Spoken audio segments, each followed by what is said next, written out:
Les ténèbres, ce n'est pas l'absence de lumière. C'est plus incontrôlable.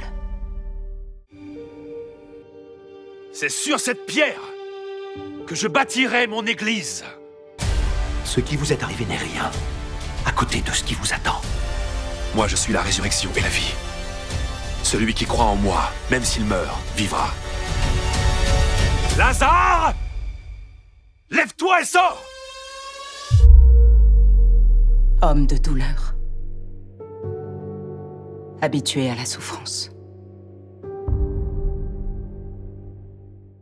Bonjour, bonsoir, soyez les bienvenus pour ce temps d'échange. Nous sommes déjà à la saison 4 de The Chosen, épisode 2. Salut Dani, comment tu vas? Salut Sabrina, ça va très très bien et j'espère que aussi vous qui nous regardez, vous allez aussi bien que nous, en forme pour ce deuxième épisode. C'est trop cool. Exactement, un deuxième épisode qu'on attend après le premier qui était très intense. On avait hâte d'avoir la suite. Deuxième épisode, donc on va vous proposer dans quelques instants. Bien sûr, il ne pourra pas rester très longtemps sur notre chaîne YouTube pour des questions de droit. Rendez-vous sur notre site thechosen.fr. Vous vous inscrivez, vous vous abonnez. Vous aurez bien sûr accès à l'ensemble des épisodes. Abonnez-vous aussi à nos réseaux sociaux, Dani. C'est important de le rappeler. C'est la plateforme qui nous permet d'être connectés. Une plateforme très interactive aussi. Et on aime avoir vos commentaires durant tout ce temps d'échange. Alors, écrivez-nous dans le chat. Dites-nous d'où vous venez, depuis où vous nous suivez ce soir. Voilà, ça va être encore un bon moment. On va pouvoir revenir sur cet épisode qu'on vous présente dans quelques instants. Il s'appelle Confession. Et bien sûr, pour vous le présenter, on a la chance d'avoir avec nous le frère Paul Adrien qui nous propose toujours son décryptage. C'est parti, Dani, c'est parti pour le décryptage du frère Paul Adrien. On te salue d'ailleurs, frère Paul Adrien.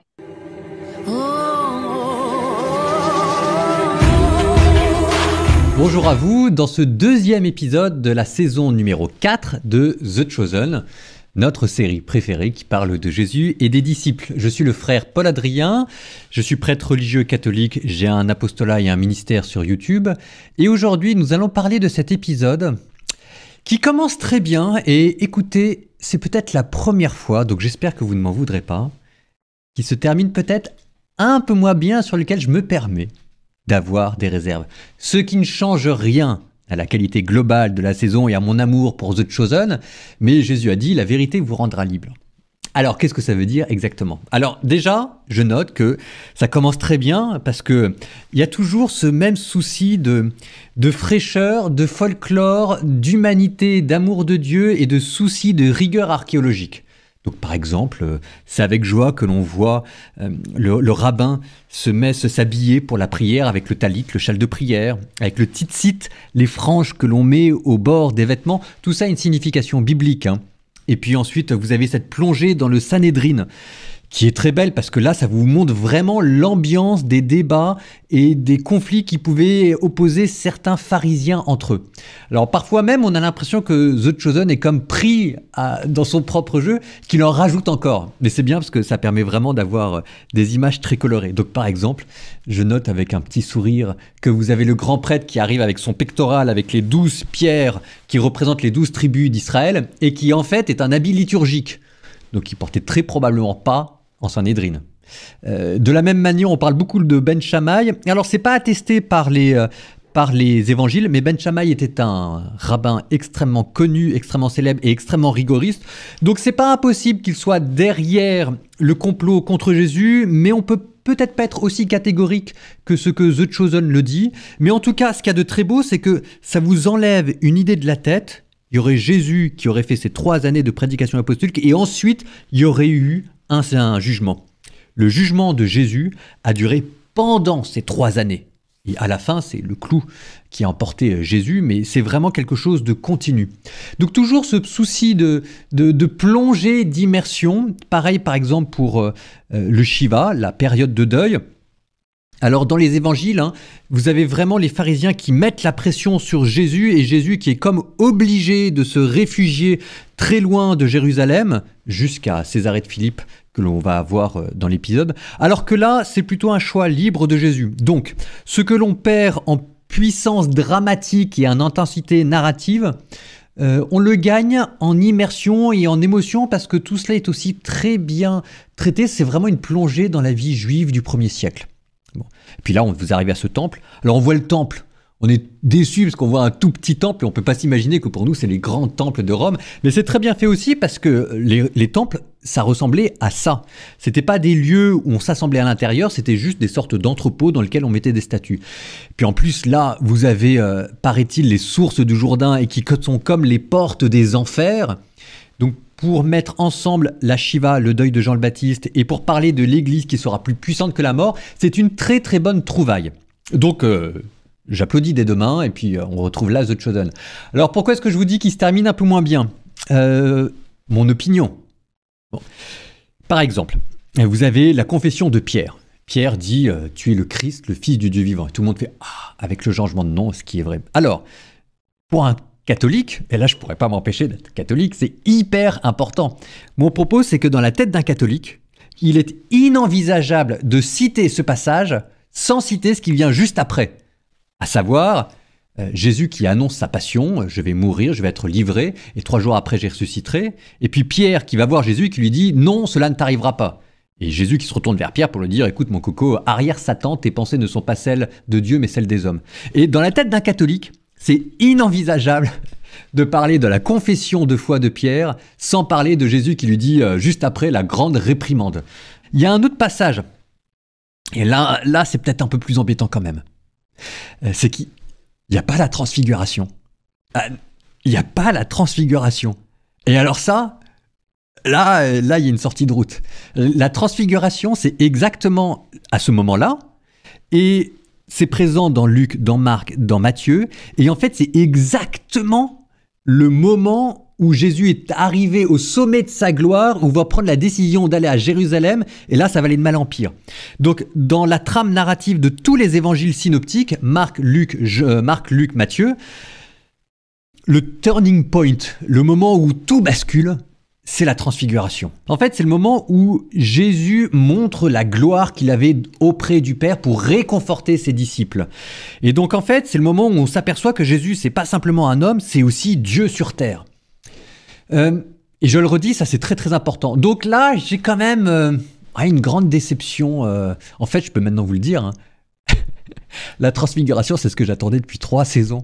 Parce que généralement, c'est sur cet épisode-là que je juge les séries. Parce que c'est notoirement ce qu'il y a de plus difficile à montrer. Bon, bah là, on ne l'a pas. Alors, on l'aura peut-être plus tard dans les épisodes. Hein, mais n'empêche que dans la vie de Jésus, dans les évangiles, c'était exactement là qu'il fallait en parler. Bon, que cela ne nous empêche pas d'apprécier la série The Chosen, mais vous voyez, c'est bien de voir à la fois quand ça permet de creuser les évangiles, et en même temps quand on se dit, bon bah là, peut-être que c'est bien aussi de se rappeler qu'il y a les évangiles.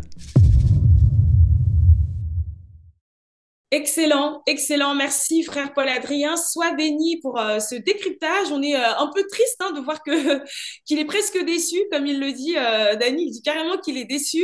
Mais quelque part, il nous rappelle aussi que cette série, c'est une fiction, bien sûr, qui s'inspire des écrits. Pour autant, il y a quand même un choix dans l'intention de réalisation et de production. Et parfois, effectivement, la production peut décider de mettre en lumière certains événements ou peut-être d'en retirer d'autres. Donc voilà, ça nous rappelle que c'est aussi excellente soit cette série, pardon. Ça reste une série et donc restons focus sur le référentiel qui reste la parole de Dieu. Voilà ma réaction à ce décryptage. Ouais, clairement, effectivement, tu as raison, il faut rester bien focus sur les écritures parce que le but de The Chosen, c'est de mettre en avant et d'illustrer, mais on peut pas forcément tout avoir. Moi, ce que j'ai bien aimé dans dans ce décryptage, en tout cas dans les vidéos qu'il a pu mettre en avant, c'est la partie avec le Sanhédrin, où en fait je réalise à quel point The Chosen, ils sont super précis. Il y a un prêtre dans le Sanhédrin qui porte 12 pierres sur son corps, qui sont les 12 tribus d'Israël. Et c'est un habit liturgique. Et moi, quand je l'ai regardé, je me suis dit, ah, c'est cool, enfin, il y a des beaux accessoires, mais je vois pas la dimension. Et en fait, c'est vrai que c'est des détails qui sont peut-être presque insignifiants à l'écran, qui sont même pas explicités d'ailleurs à l'oral, mais pourtant, The Chosen fait vraiment peaufine l'écran pour qu'il puisse y avoir tout qui soit respecté, même en termes de tradition liturgique. Je trouve ça trop, non? trop bien, non? Oui, c'est vraiment incroyable et tu vois, ça c'est vrai qu'effectivement, si le frère Paul Adrien ne l'avait pas souligné, bah, finalement, j'aurais pas eu cette info culturelle et historique. Donc, c'est toujours très apprécié. Vraiment. Franchement, merci frère Paul Adrien pour la finesse de tes analyses qui sont toujours un plus et j'espère que ça vous plaît aussi. Alors, n'hésitez pas à nous le mettre dans le chat, hein, à quel point ces analyses et ces décryptages restent précieux pour nous et pour la lecture des épisodes de The Chosen.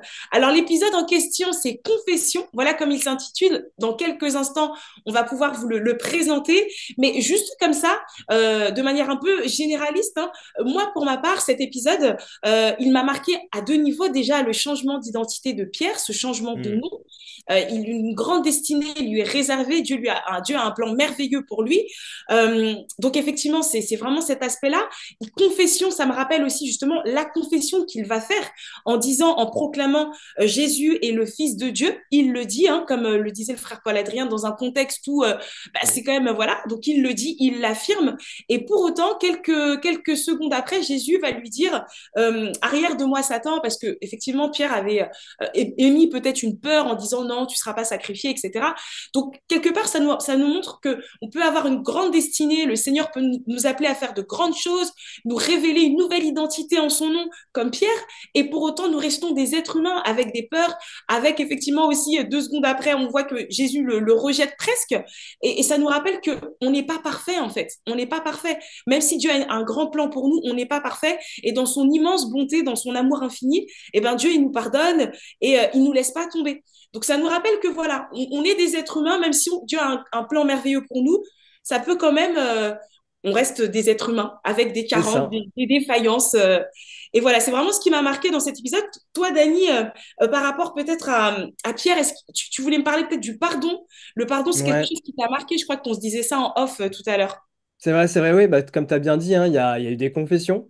Et après ces confessions-là, ça me semble logique, d'une part, quand on est en tout cas en Christ, Mm, qu'il y a un processus de pardon.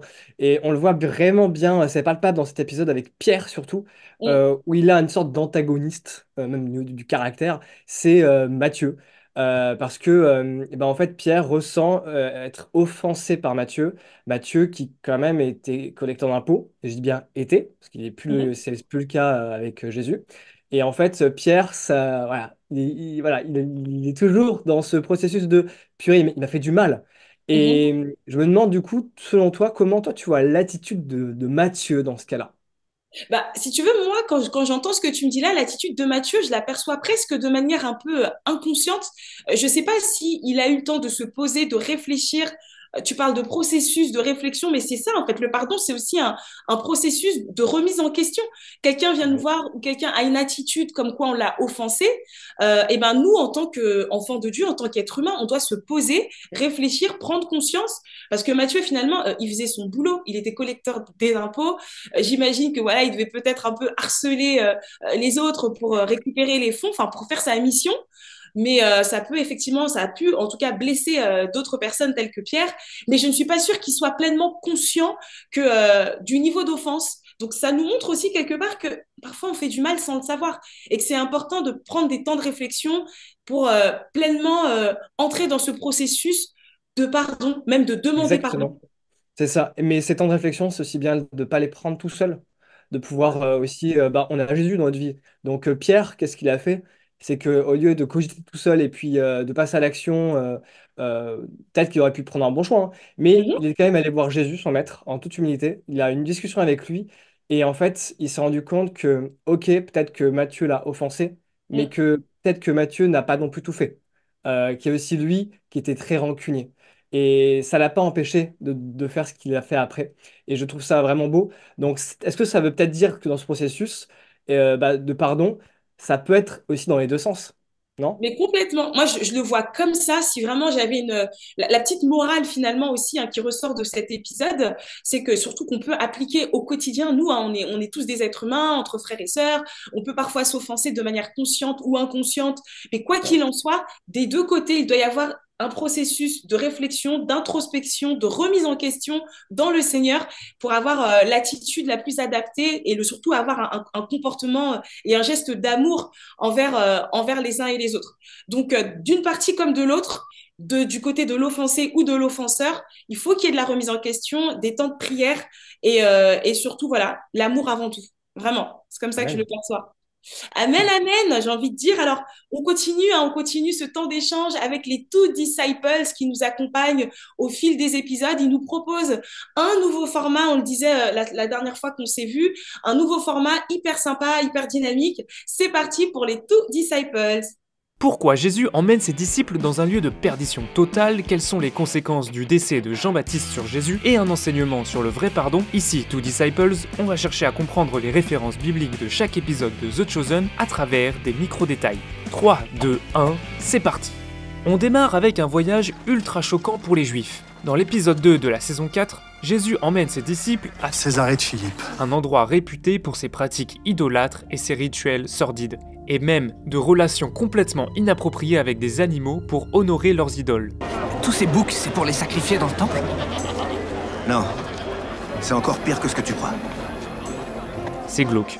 En plus, le temple de Césarée est une pâle copie des temples de Jérusalem, et la ville tire son nom de l'adoration de César, Baal et Pan. Alors quand Jésus évoque les puissances des ténèbres, maintenant, on voit bien de quoi il parle. Autant vous dire que les Juifs évitaient à tout prix Césarée de Philippe. C'est une abomination. Et pourtant, c'est là, dans cet environnement corrompu, que Jésus pose LA question.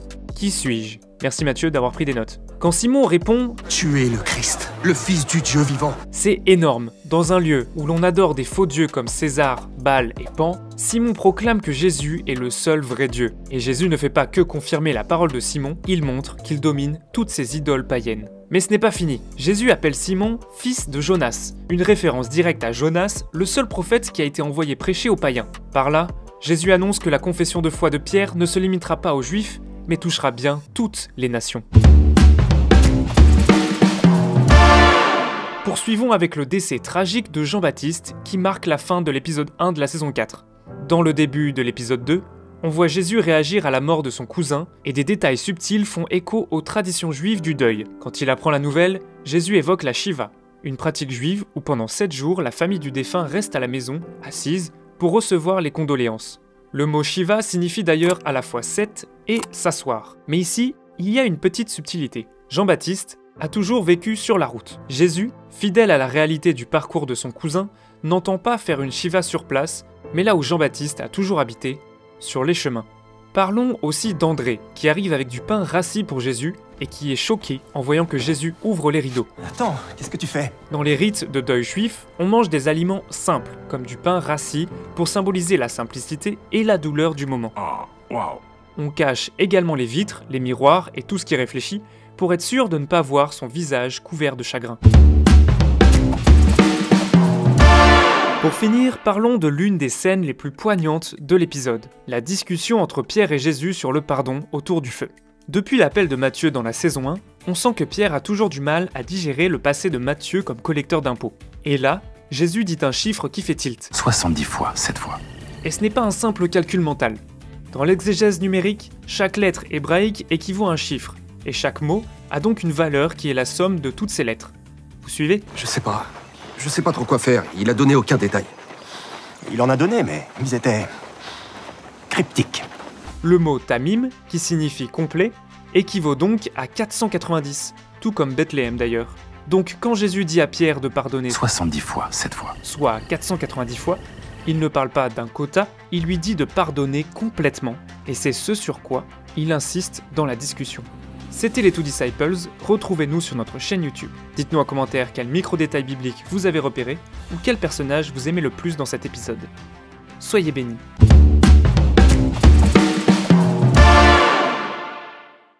Oh là là, ils sont toujours géniaux, les Two Disciples. Merci, merci pour cette précision. Encore une fois, hein, on arrive à contextualiser, à comprendre culturellement, historiquement, finalement, l'épisode. C'est une autre lecture, finalement. J'ai presque l'impression qu'on a des doubles lunettes grâce à vous et qu'on arrive à lire les choses différemment et toujours d'une très grande qualité, très appréciable, vraiment.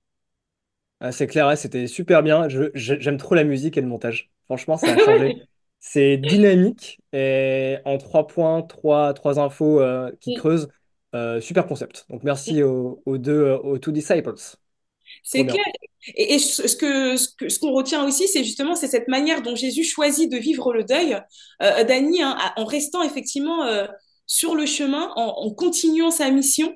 Et c'est vraiment une belle approche. Hein. On ne le voyait pas forcément.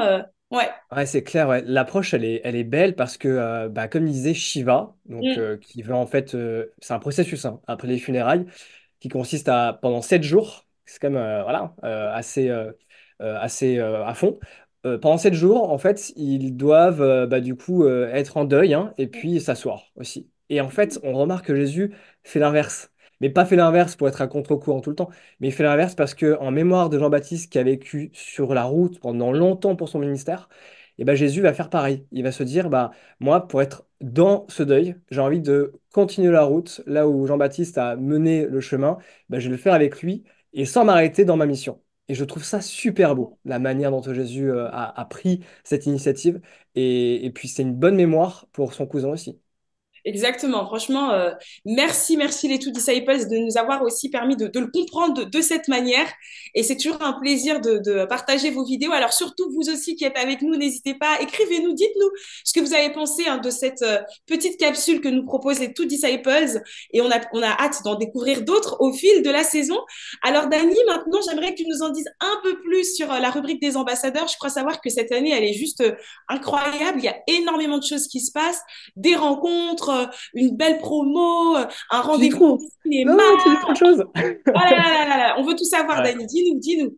Ouais, bah, on va en savoir petit à petit parce qu'on ne veut pas vous submerger d'informations, parce qu'il y a beaucoup de choses en vrai hein, pour cette nouvelle année et c'est trop bien. Merci Seigneur qu'il y ait autant de choses.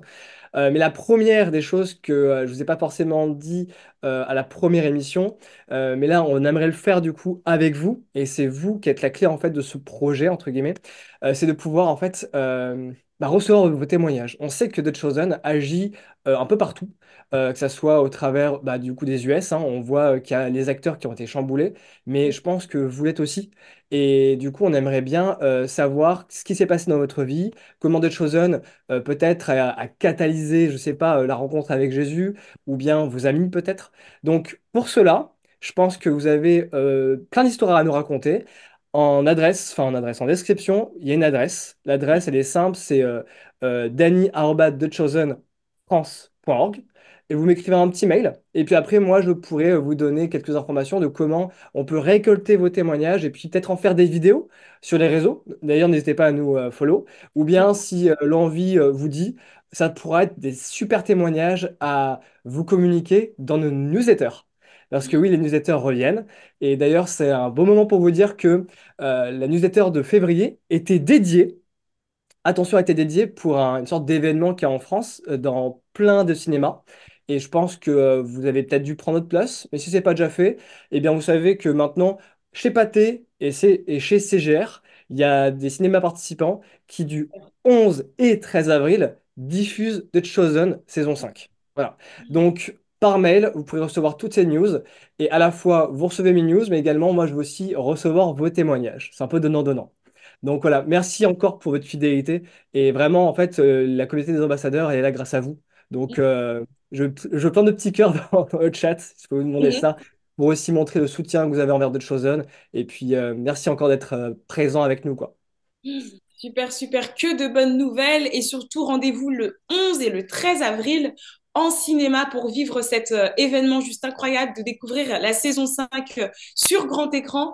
Bravo, hein, Yes. j'insiste, mais bravo à toutes les équipes de The Chosen France qui se mobilisent pour faire avancer le mouvement. Et comme tu le disais, cette émission et tout ce qu'on met en œuvre, finalement, c'est une plateforme pour aussi recevoir vos témoignages et comprendre comment cette expérience The Chosen bouleverse vos vies, dans le bon sens, bien sûr, hein. Et on a hâte de vous lire. Alors ça y est, on va pouvoir donc diffuser cet épisode 2 de la saison 4, Confession. Dans quelques instants, on le rappelle, il sera malheureusement pas très longtemps sur YouTube pour des questions de droit, mais abonnez-vous, connectez-vous sur nos réseaux sociaux et sur The Chosen France pour rester à l'affût de toute l'actualité. Si vous n'êtes pas encore inscrit à notre newsletter, inscrivez-vous et surtout n'hésitez pas à partager avec nous votre ressenti sur cet épisode, comment est-ce qu'il vous a touché et est-ce que vous en gardez dans votre cœur. En tout cas, que Dieu vous bénisse, c'était un super moment, j'ai vraiment aimé partager encore ces moments avec toi, Dani. Nous, on va se retrouver très bientôt pour un prochain épisode, donc bien entendu, rendez-vous tous les derniers vendredis du mois, donc encore un peu de patience pour découvrir l'épisode 3, mais on a hâte à chaque fois de pouvoir cultiver ce temps d'échange et de partage et d'édification avec vous, vraiment. Tout à fait. Et si vous avez aimé ce moment passé avec nous et l'épisode aussi, vous savez, il y a un espace où on peut mettre un petit like.